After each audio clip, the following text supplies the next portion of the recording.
रतनपुर नामक एक गांव में एक लालची दुकानदार रहता था, जिसकी दुकान में समोसा और मिठाई बहुत ही ज़्यादा फेमस हुआ था।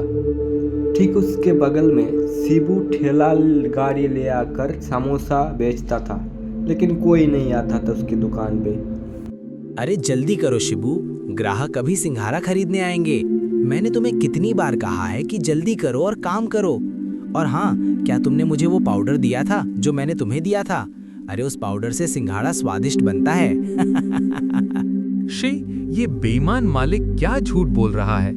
अगर तुम उसे वो पाउडर दे दोगे तो सिंगारा स्वादिष्ट बनेगा, इस तरह से कि मैं बेवकूफ हूँ। हाँ बाबू, चिंता मत करो। तुमने जो पाउडर दिया था वो सारा मैंने उस सिंगार में डाल दिया है। देखो कितनी अच्छी खुशबू आ रही है। बहुत अच्छी खुशबू आ रही है। क्यों नहीं आएगी, ये पवन की दुकान का सिंगार है। अरे पवनदा, क्या बात है, आज सिगार से बहुत अच्छी खुशबू आ रही है।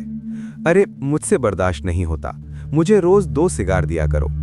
अरे हाँ, अभी देता हूँ। समझ रहे हो भाई, ये पवन की दुकान का सिंगार है। ऐसे सिंगार तुम्हें कहीं और नहीं मिलेंगे। आज मैं एक भी सिंगार नहीं बेच पाया, ऐसा कब तक चलेगा? मुझे नहीं पता कि गांव वाले मेरी दुकान पर सिंगार खाने क्यों नहीं आते। भगवान जाने पवनदा अपने सिंगार में ऐसा क्या डालते हैं कि उन बेबस हरीबस शाम तक इंतजार करता है, लेकिन कोई नहीं आता उसकी दुकान पर। अरे वाह, आज मैंने काफी पैसे कमाए हैं। अगर ऐसा ही चलता रहा तो मैं इस गांव का सबसे अमीर आदमी बन जाऊंगा और मेरे खजाने भी भर जाएंगे।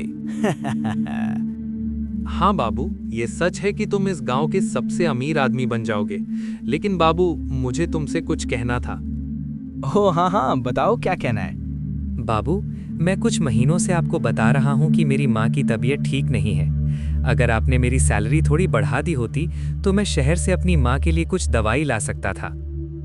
अरे क्या बात कर रहे हो, मैंने पिछले महीने ही तुम्हारी सैलरी बढ़ाई थी और तुम्हारी माँ ही अकेली बीमार है ना? देखो शिबू, मेरे साथ ऐसा नहीं होगा। हाँ, और अगर तुमने फिर से अपनी सैलरी बढ़ाने की बात की तो बहुत बुरा होगा। मैंने तुमसे कहा था।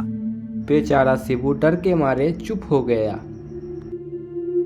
इधर शिबू दुखी होकर शाम को अपने घर की ओर लौट जाता है। अरे तुम आ गए। तुम्हें पता है मैं कब से इंतजार कर रही हूँ। क्या तुम कुछ खाना लाए हो? लगता है आज तुम खाली हाथ आए हो। क्या आज तुम्हारा एक भी सिंगार नहीं बिका? हाँ, हर दिन की तरह आज दुकान पर एक भी कस्टमर नहीं आया। मुझे नहीं पता कि ये कब तक चलेगा। ये सब उस पवन मोयरा की वजह से हो रहा है। क्या पता वो अपने सिंगारा में ऐसे मसाले मिलाता हो कि सारे गांव वाले उसकी दुकान पर चले आए। हाँ, तुम सही कह रहे हो। वो पवन मोयरा बहुत बेईमान आदमी है। चलो, मैं और मेहनत करूंगा और तुम देखोगे कि गांव वालों को एक दिन मेरा सिंगारा पसंद आएगा। हाँ, तुम सही कह रहे हो। चलो आज हम भी ये सिंगारा खाकर सो जाते हैं। इसी बीच पवन अपने घर पहुंच जाता है। क्या इतने सारे पैसे? तुमने आज इसे बेचकर अच्छा प्रॉफिट भी कमाया है। हाँ, इतना टेस्टी सिंगारा कहीं और नहीं मिलता। ये सब, लेकिन क्या तुम इस पाउडर की पावर समझते हो? और एक दिन हम इस गांव के सबसे अमीर लोग बन जाएंगे। सुनो, क्या तुम मेरे लिए एक जोड़ी मेंटासा बनाओगे? क्या तुम्हें पता है कि एक जोड़ी मेंटासा बनाने में कितना सोना लगता है? और बताओ कि अब सोने की कीमत कितनी है? मुझे नहीं पता, मुझे एक मेंटासा बनाना है। ठीक है देव खान, अब मुझे कुछ खाने को दो, मुझे बहुत भूख लगी है। वाह, कितनी अच्छी खुशबू आ रही है। वाह शिबू, क्या बात है, आज अच्छी खुशबू आ रही है। पाउडर मिलाया था या भूल गए थे? कुछ देर बाद दुकान की तरफ वो बुरा आदमी फिर से लौट आया। अरे पवन, तुम कहाँ चले गए? तुमने मुझे कैसा सिंघारा दिया? तुम्हारा बनाया सिंघारा खाकर मेरे पेट में दर्द होने लगा। तुम्हें इतना घटिया सिंघारा देते हुए शर्म नहीं आती? अरे अंकल, तुम पागल हो क्या? मेरा बनाया सिंगारा पूरा गांव खा रहा है। क्या इस गांव में कोई और है जो मेरी तरह सिंगारा बना सके? और तुम बूढ़े हो, मेरा सिंगारा कैसे पचाओगे? जाओ, जाकर किसी अच्छे डॉक्टर को दिखाओ। वो मेरे सिंगारा को बुरा कहने आया था। कुछ देर बाद पवन की दुकान पर और भी कई सारे लोग आए और पवन के साथ झगड़ने लगे। अरे अरे, तुम क्या कह रहे हो? तुमने उसे खराब सिंगारा दिया और ऊपर से तुम मुझे बूढ़ा दिखा रहे हो। अच्छा, आज के बाद मैं तुम्हारी दुकान पर दोबारा कभी सिंगारा खाने नहीं आऊंगा। तुमने ये काम बहुत अच्छा किया पवन। अरे वाह, कितनी अच्छी खुशबू है। मैं हरी का सिंघारा खाने गया था। अरे हाँ, सच में बहुत अच्छी खुशबू आ रही है। चलो दादाजी, मैं भी चलता हूँ। उस दिन हरी बहुत सारा पैसा कमाता है। यह देखकर पवन मन ही मन जल जाता है।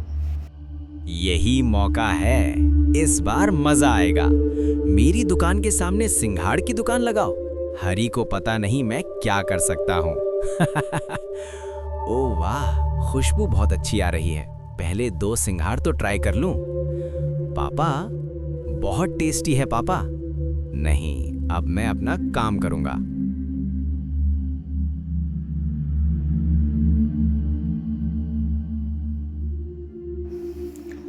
अगले दिन सुबह जब दुकान खोलता है तो बहुत सारे लोग आते हैं और समोसा खाते हैं, लेकिन समोसा में मिर्ची होने के कारण वो लोग बहुत गुस्सा हो जाता है और उसे बहुत पीटता है और उसके बाद वो दुखी होकर वहाँ से चला जाता है।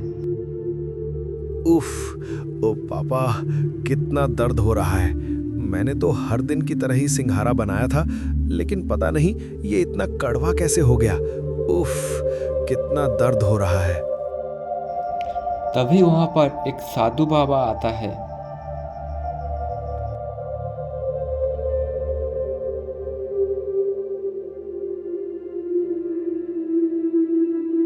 क्या आप मुझे कुछ खाने को देंगे?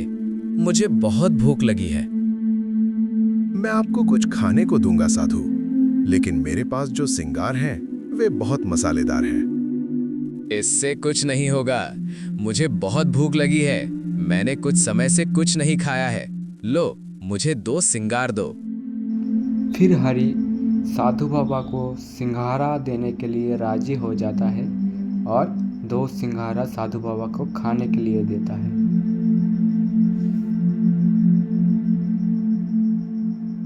सिंघारा खाकर साधु बाबा एक पुड़िया हरी को देता है और वो पुड़िया समोसा में मिलाने के लिए कहता है। समोसा और भी ज़्यादा टेस्टी हो जाता है। फिर से हरी की दुकान बहुत ही ज़्यादा चलने लगता है और बहुत सारा कस्टमर आता है।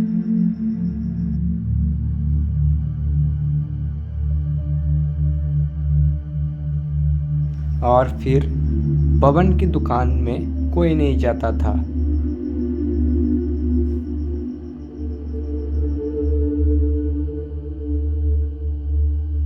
दोस्तों, इससे हमें ये सीख मिलता है कि तुम जैसा करोगे ऐसा ही तुम्हें फल मिलेगा। अच्छा करोगे तो अच्छा, बुरा करोगे तो बुरा फल मिलेगा।